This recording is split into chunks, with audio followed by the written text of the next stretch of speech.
Legally in Love, written and narrated by C. Taylor, edited to meet YouTube guidelines.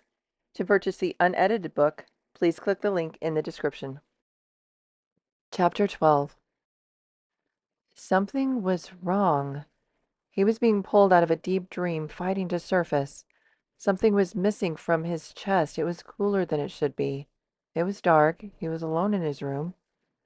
His brain finally registered. He was alone. Where was Emma?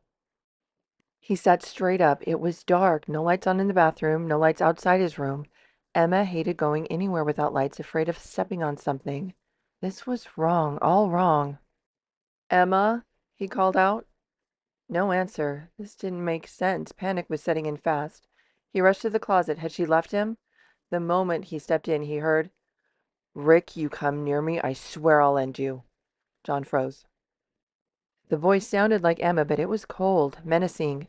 It gave him cold chills and warned him to tread lightly. Christian warned him some flashbacks got real. He didn't know who Rick was, but he was pretty sure he was the one they'd been calling Monster. "Emma, I'm not Rick." "Liar!" The scream made him flinch. Please let him not even resemble Rick, or they would have a whole other set of issues to handle. Was she attracted to him because of some transverse Stockholm syndrome? "Emma, it's John. I'm here to help you." He kept his voice calm but firm, wanting to see if she knew him wherever her mind had her. "Another trainer? I'll end you too." She was back in that house. Christian had told him a little of it. "No, not a trainer. Christian sent me." She would know Christian no matter where or when her mind had her. "How do you know Christian?" Her voice was softer, but it still made the hair stand on the back of his neck. "He's my friend, and he trusted me to come get you. Please come to me, Emma." He was reining in his panic. He'd never hurt her like this, just wanted her back in his arms. She stepped out of the shadows, the dim light only reflecting in her eyes. They were cold, terrifying. He made her this way. Rick made her this way. "If you're lying to me, I promise you'll regret it." He had no doubt that was true. Her eyes looked lethal. "Paladin, he told me to tell you Paladin." It was a word special to both Emma and Christian. Her eyes broke from cold and hard to terrified in a flash. He reached his hand out for her. She rushed toward him, and he gathered her in his arms the moment she neared. The moment she touched him, she stiffened. Her eyes flew to his. "John?" she asked. Her voice returned, her eyes finally seeing him. "Yes, Emma, it's me. You're okay. I'm here." He felt her relax into him. She took a deep, shaky breath. "That was weird. I've watched Andi go through one of those, but I was there, John, back in that house, right before we were rescued." "You mean before you and Andi escaped?" Christian had revealed a lot of interesting information over their years-long friendship. She flinched and looked back at him. "How do you know that?" "Christian told me after I explained what happened the morning after the college party. He also told me how you both escaped." Emma didn't move. "He did? What did he tell you?" she asked softly, starting to tremble in his arms. "Let me just say I couldn't believe him until I heard your voice and saw your eyes tonight." Her breathing deepened and caught as emotions were released from the event. John was completely stunned when Christian told him 5 years ago. Andi was with him and confirmed this story, the only other person there at the time. "Does it make you hate me?" Her voice caught as she spoke. His hand came up and cradled her head. "No, no, they told me 5 years ago." "So you knew before agreeing to stay married to me?" "Yes, I would have done it back then if I knew you wanted me. Glad I did it now. Would do it again, over and over again." He felt her arms tighten around him. "It was right after Rick did that thing. Andi already figured out a way for us to get out. I went to her room and some guy, Monster, was attacking her. I I It's okay. I already know. You don't have to tell me." Christian agreed with what you did and would have done the same thing. I can't even describe what I want to do to Rick. He had to take a few deep breaths. Calm, neutral, and supportive was slipping. "I can, in great detail." Emma was sounding calmer, stronger.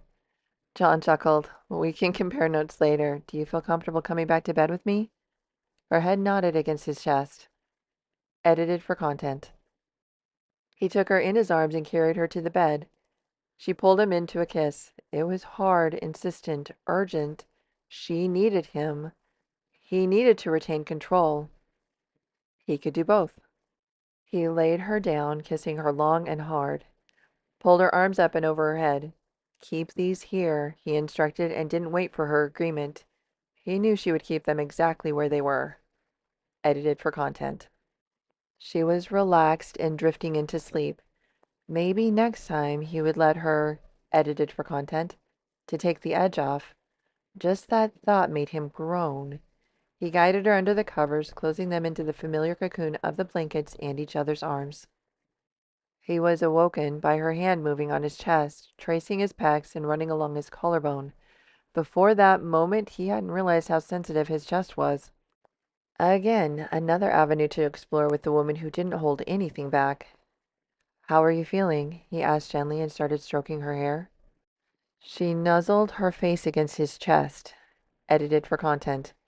His body was extremely sensitive from wanting her. "I'm better than I thought I would be by now. I was really afraid of going to that dark place I went last night and hurting you, but then you mentioned Christian and Paladin and pulled me out. I'm getting tired of having things," edited, "and I think I'm ready to have you," edited. Every muscle in his body tightened, both from want of her and anxiety that she wasn't ready. "I'm sorry, baby, we need to get two more before you're ready." She shook her head against his chest. "I can do it, John, I promise. We can take it slow, and I'll do that squeeze relax thing." She turned her head, laid her hands on his chest, and rested her chin there to look at him. He brushed some hair away from her face. "Baby, I don't want to hurt you. It could set us back from getting you free of him if we rush it. At least that's what Christian warned." She nodded her head and looked down. "Can we at least try?" Her face wide-eyed as she looked back up at him.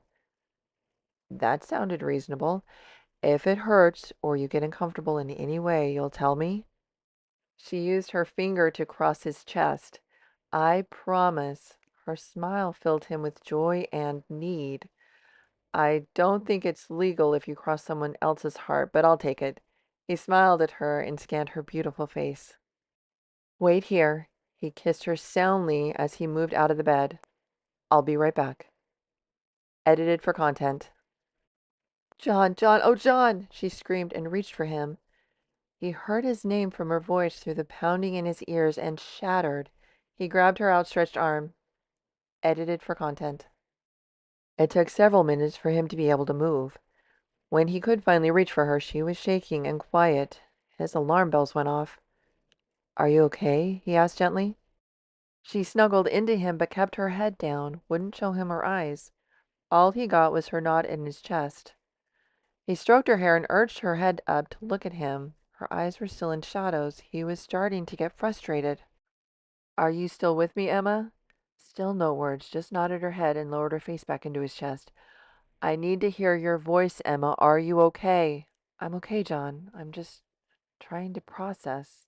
I'm here," she said softly. It wasn't totally convincing, but since he was trying to process what just happened, also not unbelievable. He kissed the top of her head before he dissolved into oblivion.